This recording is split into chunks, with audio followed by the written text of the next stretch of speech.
Signal is a podcast by the Bucks County Beacon. I'm your host and the Beacon's editor-in-chief, Cyril McGlego. Twice a month, we'll use this space to shine a light on the right-wing extremist currents streaming through Bucks County and beyond. We'll talk to guests who will help listeners navigate these perilous political waters by providing insight, analysis, and organizing solutions so that we can steer the community toward calmer, saner, progressive routes. On this episode, I welcome Liza Featherstone to the show. Liza is an author, journalist, essayist, and critic. She's a columnist at Jacobin and the New Republic, as well as a contributing writer at The Nation. She's the author of Divining Desire, Focus Groups in the Culture of Consultation, as well as Selling Women Short, the landmark battle for workers' rights at Wal-Mart. She co-authored Students Against Sweatshops and is editor of False Choices, the Faux Feminism of Hillary Rodham Clinton. Liza's currently editing a collection of Alexandra Kollontai's works for OR Books and international publishers, and writing the introduction to that volume. Liza's work has been published in Lux, TV Guide, The New York Times, The Washington Post, Miss Magazine, The American Prospect, Columbia Journalism Review, Glamour, Teen Vogue, Dissent, The Guardian, In These Times, and many other publications. Liza teaches in NYU's Literary Reportage program, as well as the Columbia University School for International and Public Affairs.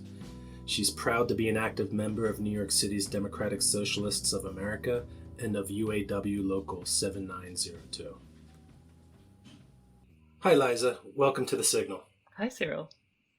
First, can you tell us how you became a feminist and some of the feminist work and organizing that you've been involved in over the years? Oh, sure. Well, I'm not exactly sure how I became a feminist. I mean, I grew up in the 70s, so feminism was really a much bigger part of the culture then than it is now. There was a lot, because there was a mass movement, a mass women's liberation movement. Kids were much more sort of raised to be conscious of gender equality, and that there was that girls could do anything was sort of a mantra, but as far as the things I've been involved with, I mean, in more recent decades, I've been involved in as a journalist in women's labor struggles. I wrote a book, reported and wrote about the struggle for Wal-Mart workers to achieve gender equality, both through trying to organize unions in the workplace, which can have a huge impact on gender equality in the workplace, and also through a massive class action suit that women workers brought against that company, which was at that time, and I think still is, the largest private employer in the U.S.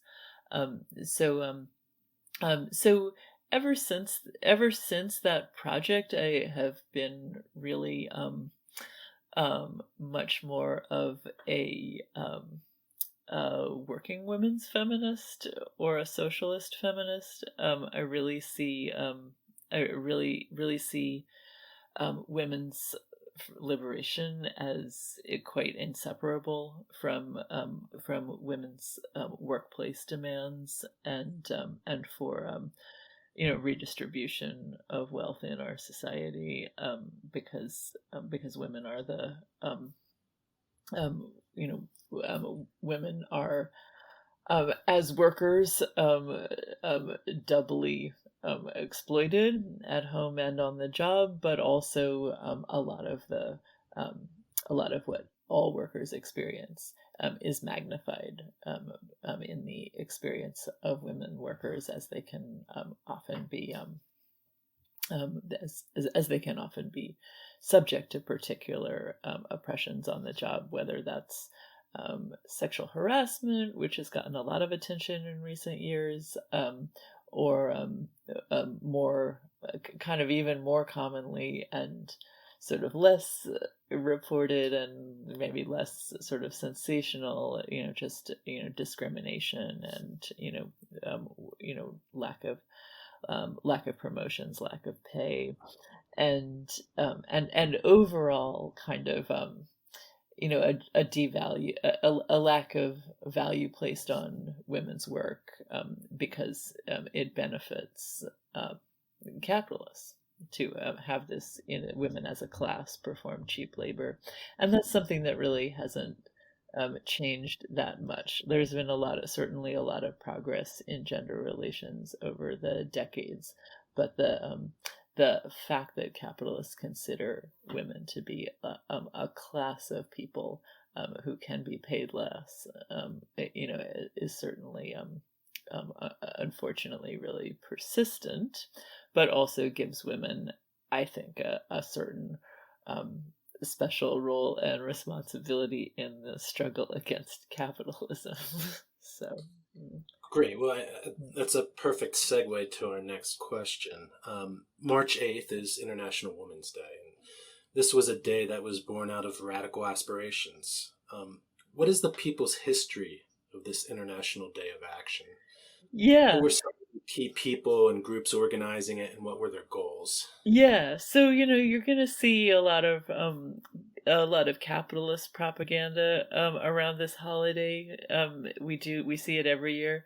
Last year I was particularly indignant to see these happy Women's Day messages from Lockheed Martin and Northrop Grumman, these arms manufacturer companies, and I was particularly galled to see that because the origins of International Working Women's Day, by the way, as it was originally called, are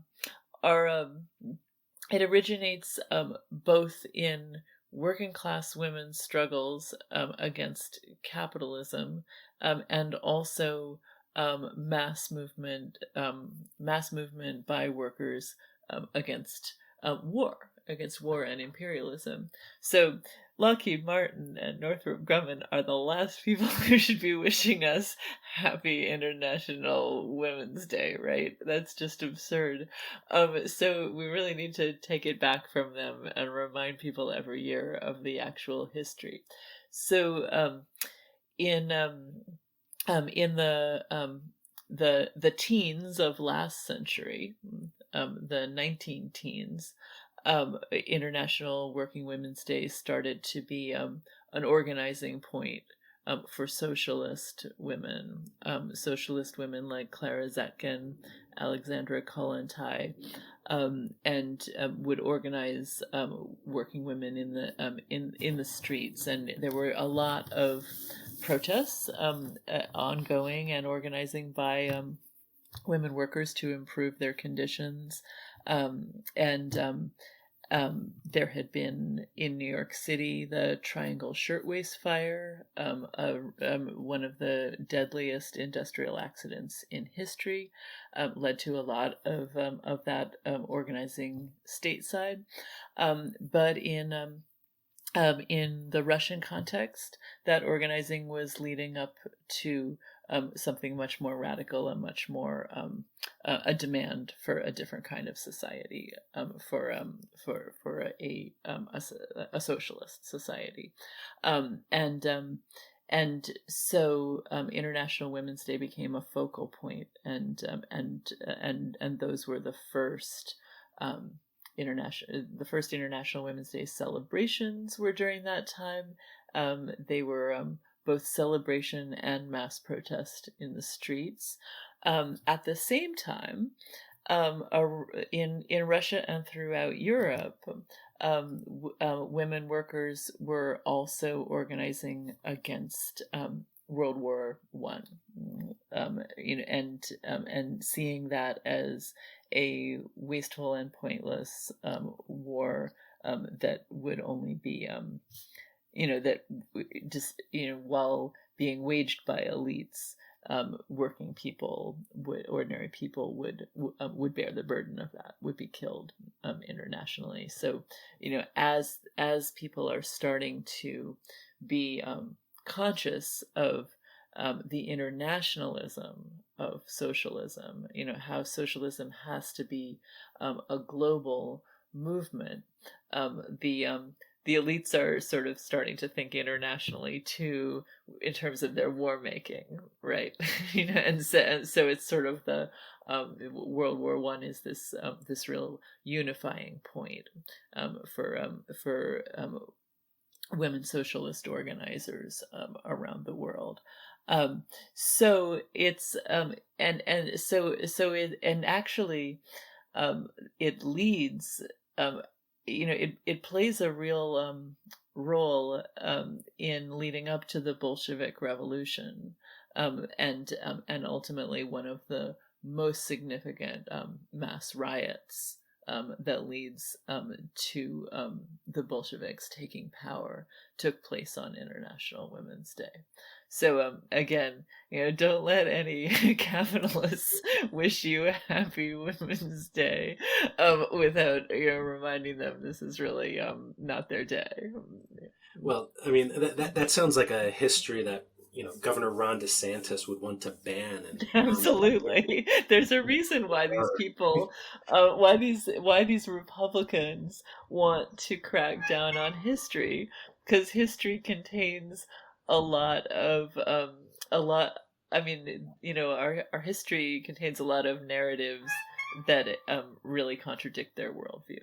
So, but I mean, really, this history's been suppressed or sanitized like long before this kind of current fascist movement we find ourselves in. And it's not well known, it's not often taught, it's rarely even acknowledged publicly. Yeah. I mean, what are the institutional and cultural forces responsible for the whitewashing of histories of International Women's Day, or even other radical histories within like the labor movement and the civil rights struggle? Sure. I mean, it's a great question and a complicated one, but in terms of this particular history, one of the major forces is in terms of Americans not learning about it, is American anti-communism, which, and when I say American anti-communism, I don't mean that as like a cultural attitude, or like like Americans just don't like collective action because we're an individualist society. I don't mean that at all. I mean organized anti-communism. I mean the every time communists and socialists were organizing in specific numbers in this country, there was massive suppression of their political activities and of their ideas, and certainly it was important to suppress these histories along with suppressing the actual people and their ideas. So we saw in the 1920s there was significant socialist organizing, and in the 30s as well, in the 1930s, and in the United States, and we see the immense backlash against that in the 1940s and 50s Red Scares, and where communists are, and people sympathetic to communists, or anyone perceived to be sympathetic to communists, is rooted out of government, but not only out of government positions. I mean, people were really rooted out of all kinds of jobs that relate to the production of knowledge. There were huge Red Scares in Hollywood, where you would think, who cares if there are communists in Hollywood? But the capitalist elites were sort of smart enough to know it does matter when there are communists in Hollywood, because they will tell different kinds of stories, than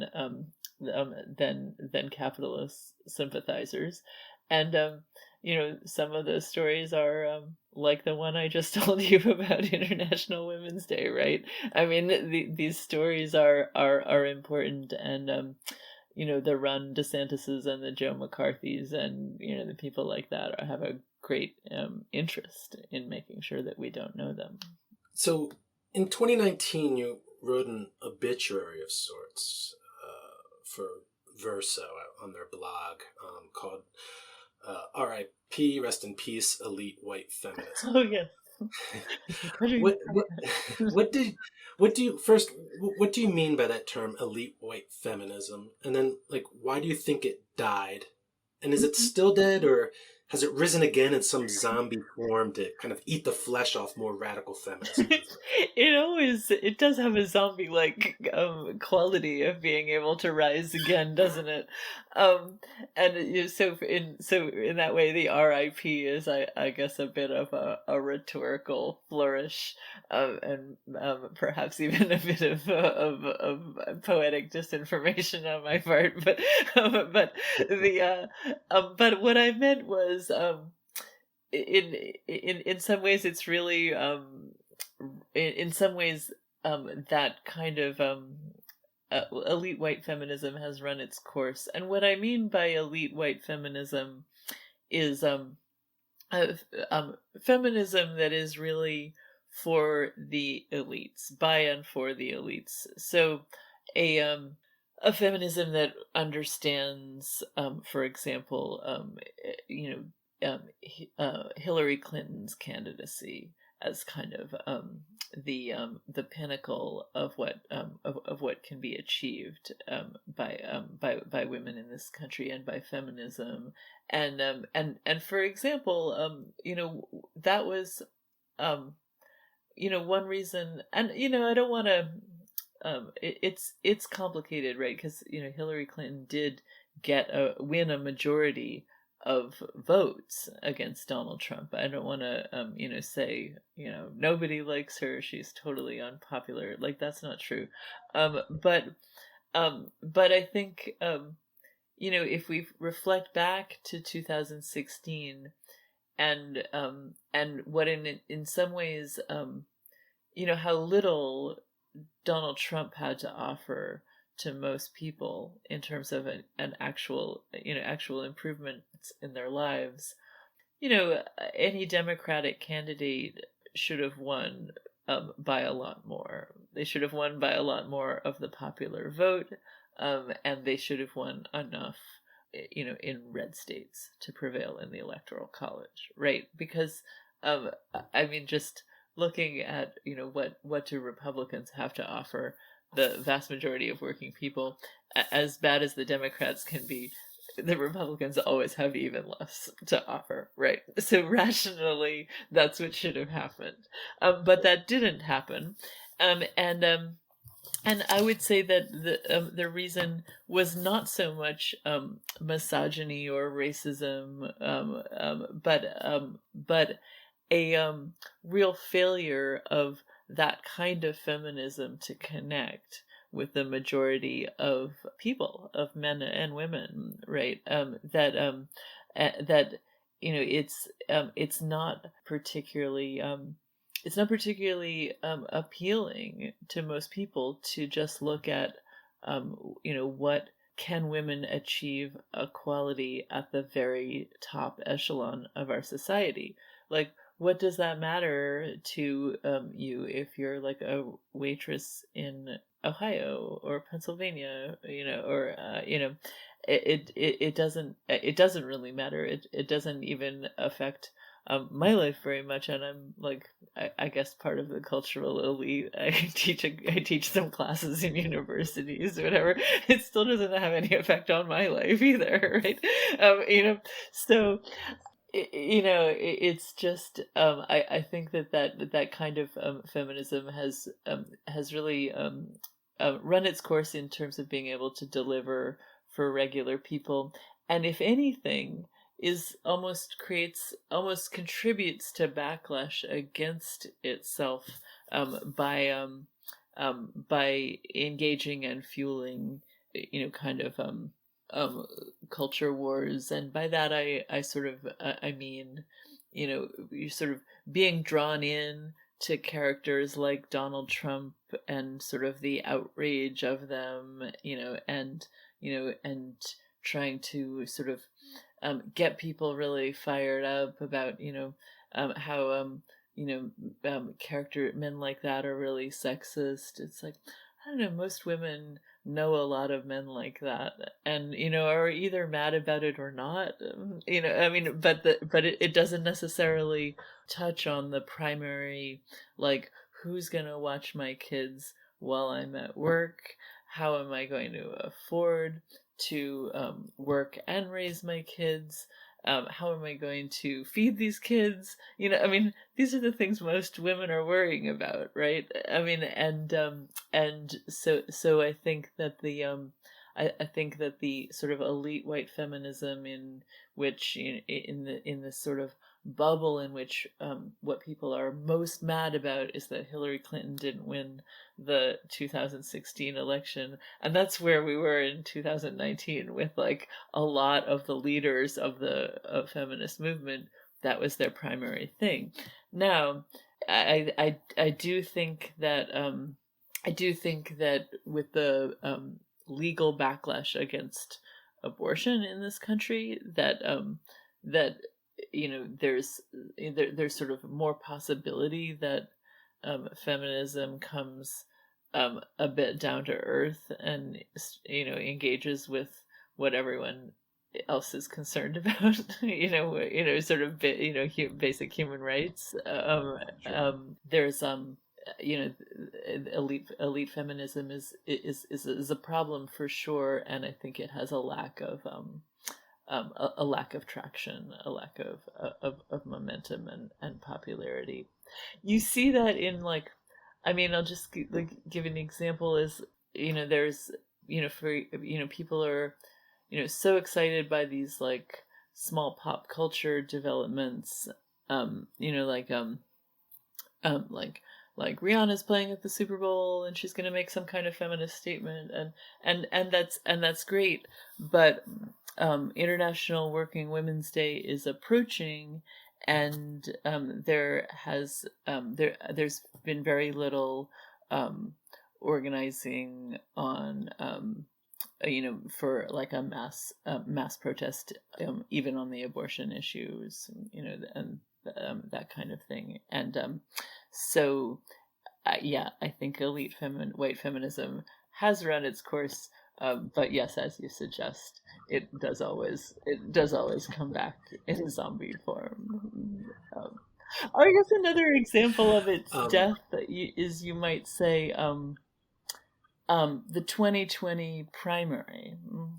I think that the fact that there was no there were such a large field of women candidates, and that there was no one woman in that field. Like there was no candidate that people could really come together around as the feminist candidate. And I think that despite the fact that a lot of elite women were very excited about how many women there were in the field, but that kind of the individualist orientation of that movement is just like, oh yeah, like, go Amy, whatever, like, and there's a sort of a you go girl excitement around that. But actually, things change because of collective action, and you can't just you can't transform society by like 6 women running against each other in a primary. I mean, I think that to me is just another example of like the sense in which this form of feminism has kind of run its course. And it's just like, you can only accomplish so much by like elevating very wealthy individuals. Well, then, what organizing and movements are you seeing today, either here in the U.S. or globally, that actually continues the working class and anti-war tradition of, international women's days of the past and the feminist Yeah. movements of the past. Well, I think one exciting strain of organizing that we're seeing is the labor movement. And I mean, to put it in perspective, like, yes, labor, like union membership, is at a historic low, and that's very depressing for those of us who are union members and feel that it's really crucial to making progress in our society. But then again, I mean, we are seeing a lot of exciting new union organizing, even in the sector where I work in higher education. We've been seeing a lot of strikes, a lot of new new organizing. We see among sectors that young people work in, like a growing unionization in Starbucks, and Amazon, and in the sort of and among the sort of regular people who have been in unions for years, like the railroad workers.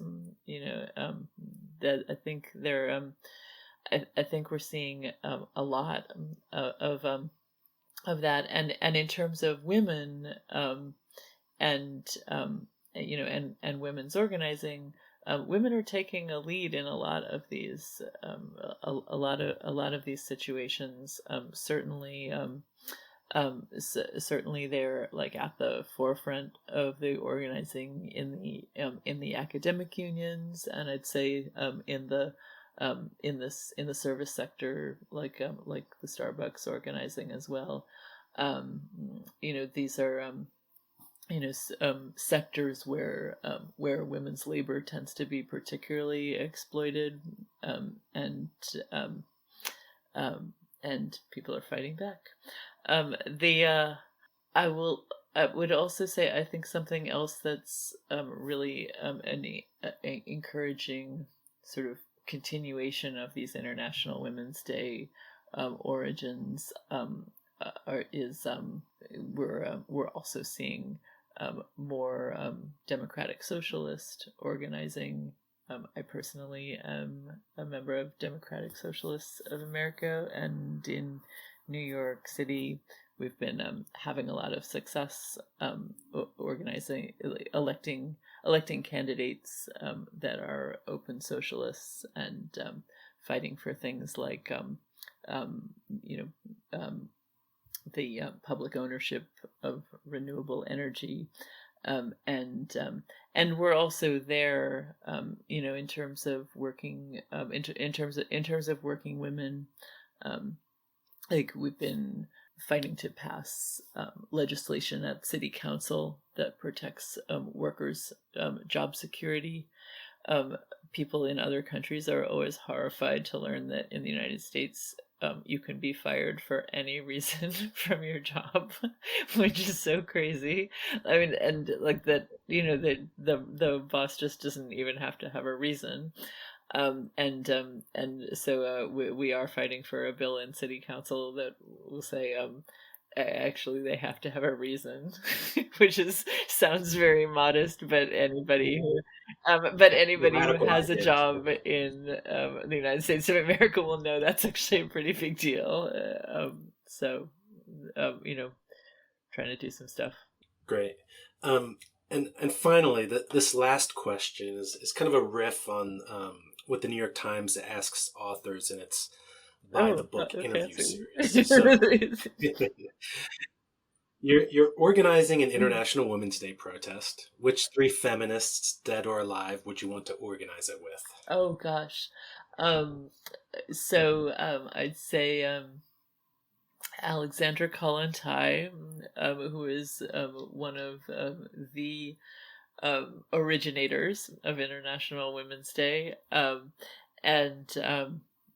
was very clear-headed about the difference between the working women's cause and the the bourgeois feminists, because she used that term because she was a communist, and which, you know, it sounds funny today, but it's still true, and she was also a very snappy dresser, so I think she'd add a lot of flair to the event, and was a great speaker as well. And I think we'd also we'd want to have I think we'd want to have Claudia Jones, a famous Black communist organizer in the United States, who has been underappreciated by the anti-communist forces to suppressing workers' history that we spoke about earlier. And let's see, who should we have as our third person? I think for a third person, you know what? I mean, I'm gonna pick a person living. If you, I don't know if you know Medea Benjamin, but I mean, she has just kept the anti-war, anti-imperialist fight alive in the United States through, you know, just every drought, you know, like there's this, like, it's a very hard critique to uphold in the United States, because we just have so much obligatory patriotism and so much so much pro-military propaganda thrown at us constantly, and Medea has really kept that alive and been at the forefront of that even now. I mean, and I would say that actually, as great a time as it is right now for labor organizing and socialist organizing in the United States, it's actually still a pretty tough time for the anti-war critique. There's our media is just like nonstop, like like we must wage war against the Russians, and China next. I mean, and I really admire Medea a lot for holding it down, and I think she would make a good third person to our hypothetical confab. Great.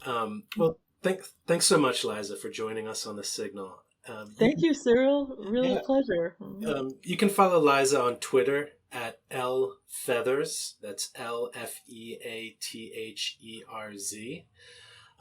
And thanks again, and I hope you have a militant, socialist, and anti-war International Women's Day. Oh, you too. Thank you. Thanks a lot. This has been The Signal, a podcast by the Bucks County Beacon. I'm Cyril McAlego, editor-in-chief and host. For more progressive news, analysis, and opinion from Bucks County and beyond, go to www.buckscountybeacon.com. The Signal is produced by Kevin Mahoney at Raging Chicken Media. Intro-outro music by Maf et Tula, featuring Cartas a Felice, used with permission.